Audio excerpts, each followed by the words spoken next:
Hi there everyone, this is Maureen Maher, Educational Director, coming to you from the Center for Continuing Education of Osteopathy.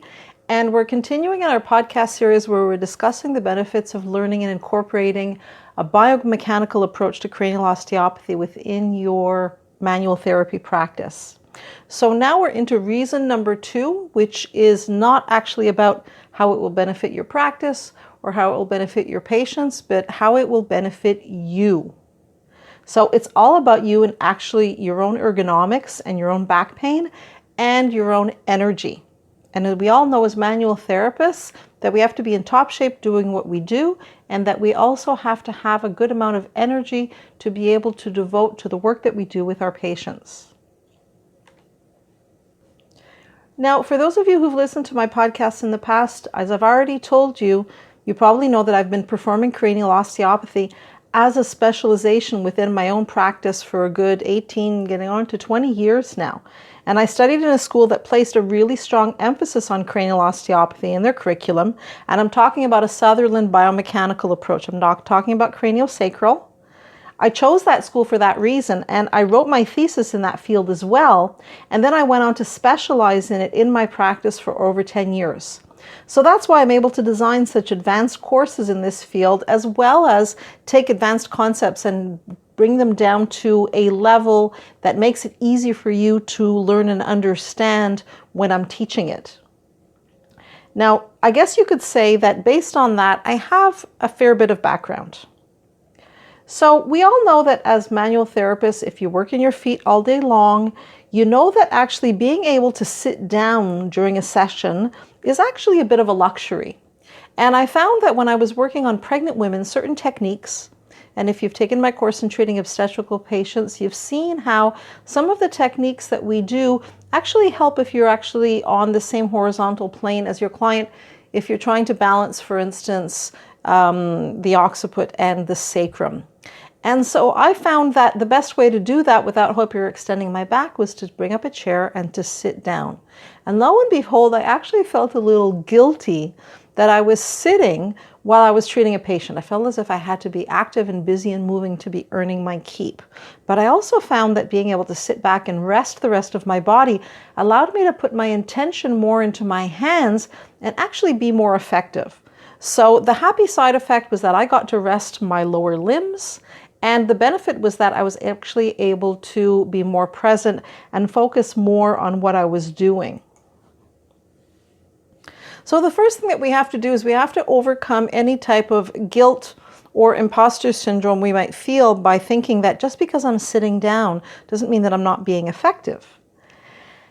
Another thing I want to mention is that in my practice, because I used to attract so many cranial patients because of my training and my background, I used to like to schedule them more in the afternoon towards the end of the day, because I found that my peak energy for doing very physical, more structural type work was best earlier in the day, and towards the end of the day, you want to kind of end your day with just a little bit less of an intense note. And so I also found that my clients that came in for cranial treatments, whether it be because of headaches or vertigo or sinus problems, whatever it might be, if they came in to see me after work, around that 4 o'clock to 6 o'clock in the afternoon time period, a lot of them would fall asleep on the table while I was doing the cranial work. So I found that late afternoons just seemed to lend well to cranial appointments within my practice. And the beauty of cranial osteopathy is that it requires you to sit down. And for those of you who have taken in-person classes with me, you know that I always go around and ensure, especially in our intro level 1 class, that you establish good habits of posture and ergonomics so that your body is sitting back and resting, that your shoulders are relaxed, that your elbows are well supported. Why? So that you can put your intention in your hands and you're not leaning over into the patient, tiring out your back and putting too much energy into contracting the muscles of your back to hold you up, but rather be able to sit back in your chair and just capture information with your hands. So learning how to shift to being in a more receptive or passive role. And in my class, I often say, when you're listening with your hands, when you're actively listening, you're actually not talking, you're not participating, you are letting the person tell you what they want to say. And so when you are listening with your hands in cranial osteopathy, especially when you're assessing at the beginning, you also have to be able to sit back and listen. And that means being less physically involved. And so this is where the beauty of actually sitting down and allowing your body to rest, perk up your ears when the person is talking, but also, perk up the nerve endings and the energy sensitivity in your hands in order for you to be able to connect with the cranial rhythm when you put your hands on the client's skull. And for those of you who are perhaps not already doing cranial work, know that when you connect into a client's cranial rhythm and start listening for it with your hands and trying to identify it as a means to your first step in assessment, this is actually very soothing to you because the rhythm of the cranium in of itself is also similar to the rhythm of the waves of the ocean, or if any of you have ever been snorkeling or deep sea diving, when you see the algae and the different plants in the water kind of moving backwards and then forwards with the movements of the ocean, that is similar to the kind of mesmerizing effect that you get when you connect in with a person's cranial rhythm. So doing that also helps to kind of balance you out. You do need to find a proper balance between connecting with your client and also keeping somewhat of a distance, so protecting yourself energetically, but connecting into that rhythm and adjusting your intention to functioning at a different pace and a different level than being physically active, doing pounding, direct, treatment work or stretching or whatever it might be. This is actually very restful for your nervous system and for your brain itself. To the point when I remember I used to have sometimes several cranial appointments in a day, and by the end of the day, I felt like I used to say to people, I feel like I spent the whole afternoon threading a thread through a needle.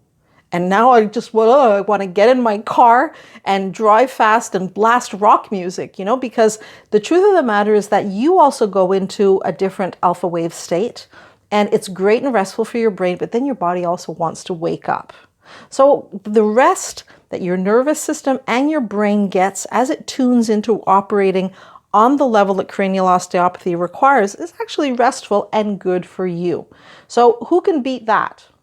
Now, if you're frowning and if you're calling me lazy, here's the good reasons why you get to also rest. Well, hear me out. Everybody who has been practicing within manual therapy, who's been doing it for 10, 15, 20 years, those students who come to my class will often talk to me during the break, or if I talk to them before they enroll, they will admit to me, I have been doing very heavy-handed work as a manual therapist for years, and I just, there's a limit to how much my ligaments can take. I don't want to retire. I've acquired so much knowledge. I've got a busy practice, but I want to shift my practice so that I'm not exerting so much physical energy that is draining on me and that is causing damage to my muscles and joints and ligaments. And that's the reason why I decided to come and take this course with you, so that I could expand my practice, start incorporating some cranial osteopathy. Bang. And what's the beneficial side effect of that? You get to sit down and rest your body. And you're not being lazy, you're actually using very precise palpation skills. And you're addressing a very important area of the body that needs healing and that needs balancing, which is the brain. So you're not stopping and resting and being lazy, you're actually shifting gears. And for those of you who do practice cranial osteopathy, you know that sometimes you might be working on a client, you're focusing, you're really trying to listen to what's going on, and your client's going, what are you doing? What's going on? They think you're doing nothing, when in fact, you are really very concentrated in what you're doing. With your mind, with your intention, with your hands, you're just resting your lower limbs because you're sitting. Another anecdote that I want to share with you is when I started my practice, I took it over from one of my teachers who was going back to France, and I inherited furniture from him. I inherited a very old and sturdy electric high-low table. I inherited a tin desk. I inherited a box of 6x4 index cards, and that was his patient filing system at the time. And I inherited a chair that was on wheels, but that actually could recline backwards. And when I started using this chair, I understood the beauty and the benefit of it. Because when you're working on a client doing cranial work, And once again, those of you who've been in person in a class with me, I go around and I say, sit back. None of this hovering over your client where your nose is practically touching theirs. Lean back, tilt back into your chair. So if you can get a chair that tilts back slightly, you can actually use the weight of your body when you're doing a little bit of a stretch or an extension to lean back into the chair, and your body weight leans back, and that can help you do that traction effect that you might need to do on a client at times. So in fact, leaning back in your chair, using your body weight to lean back and relax helps you be able to perform specific techniques, but also gives you the opportunity to rest your weary back. And we all know, I know for myself that in the years when I was practicing every day full time, I was going for massages on a regular basis because my muscles absolutely needed it. That's how much physical wear and tear I was putting on my body at those times. And some of you already know that I often advocate that cranial work is an important part of all of your treatments, and it should be. You know, the brain and the nervous system controls a lot. How is it possible that we would concentrate so much on treating the spine and the nervous system of the spine, but not want to treat the master gland that houses and controls all of that, which is the brain? I remember one time a student coming to me from a school where he had not learned any cranial osteopathy, and he wanted to work as a bit of an intern with me. And I asked him about his training. And I said to him, well, what do you do when you have a problem, whether it be a posture issue, whatever, that has gone from the shoulders to the neck all the way up to the head? Do you really believe that treatment stops at the neck? And he said to me, well, I would refer out in that case. I said, so in that case, you'll work with people from their toes up to their neck, and then when they need anything further, you'll refer them to somewhere else. Is that a holistic approach? Does that make sense? So that is an example of why I say to people, if you have not had a good solid foundation of biomechanical, nothing against craniosacral, nothing against energetic, but a biomechanical approach to cranial osteopathy really is essential in your practice. And I emphasize biomechanical because imagine if you claimed to be an osteopath or an osteopathic practitioner, but never learned the mechanics of any other joint of the body. You never learned the orthopedic or mechanical side of it. Or you practice in a country or region where you are told that you're not allowed to manipulate those areas, but you do treatments that mobilize them. Imagine being a manual therapist and an osteopath to boot, and not understanding the mechanics of the joints. Well, same goes for the cranium. You need to understand the way the mechanics of the joints and bones work. And if you have training in other energetic style therapies, that's great, but you need a mechanical approach as well. So not only is incorporating cranial work an important part of all of your treatments, and especially when it's necessary to perform a complete treatment where there has been primary lesions elsewhere in the body that have ended up manifesting all the way up into secondary lesions within the cranium, you can take your treatments in terms of their effectiveness to a much higher level overall. And it also allows you to sit back and, like they say, take a load off. And what could be more beautiful than that? For those of you who are working hard all day, especially if you're a mature, seasoned osteopath, as I mentioned earlier, who's been practicing for a decade or two, you actually do deserve the right to be able to sit down for a few minutes and work on a different level, which is equally effective and is equally important during your treatments. I remember one mature practitioner coming to me and saying, I've been recommended to actually retire by my doctor because I'm getting chronic tendinitis and my arms and shoulders and hands and fingers are tired, but I don't want to retire early just because I'm wearing out my body.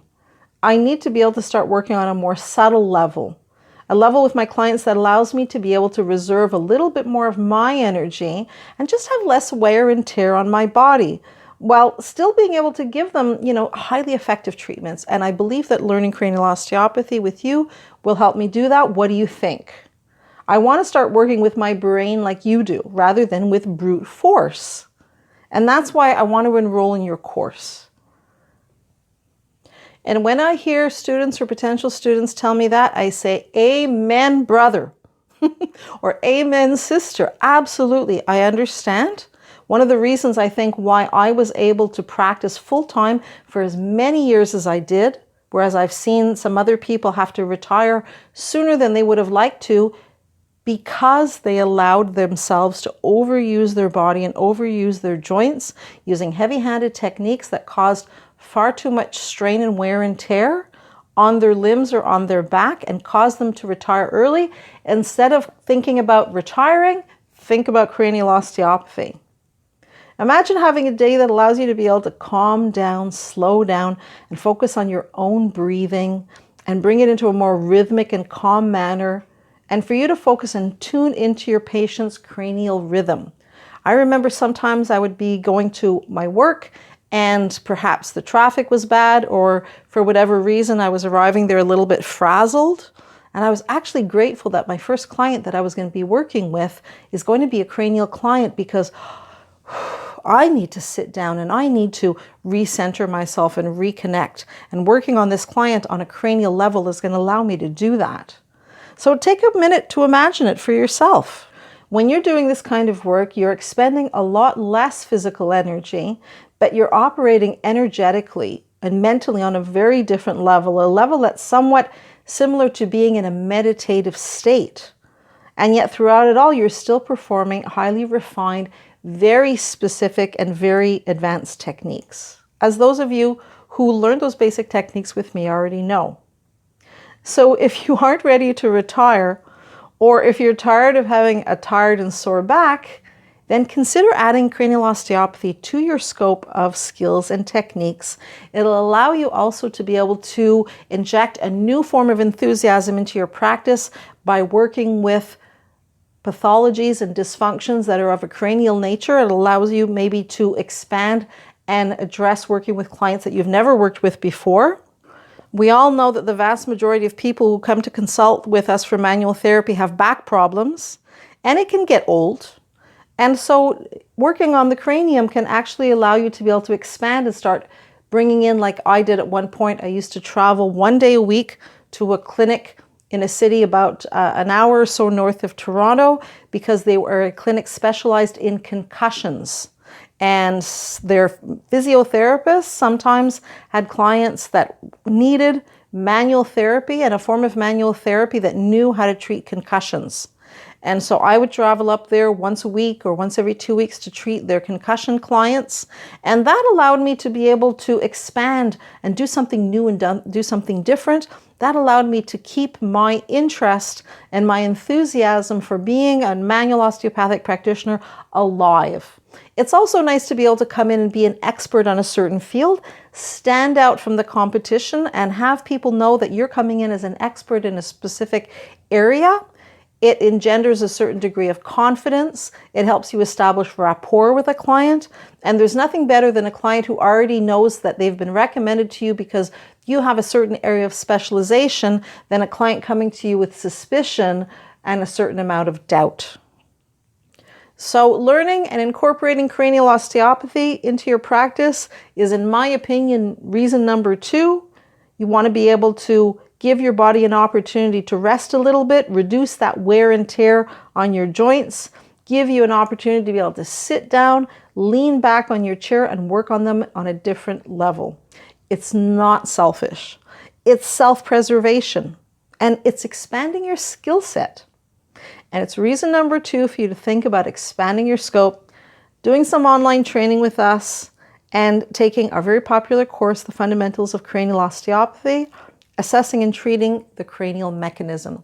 I hope you enjoyed this podcast. And as usual, if you have any questions or comments, please feel free to reach out to me at ceosteopathy@gmail.com.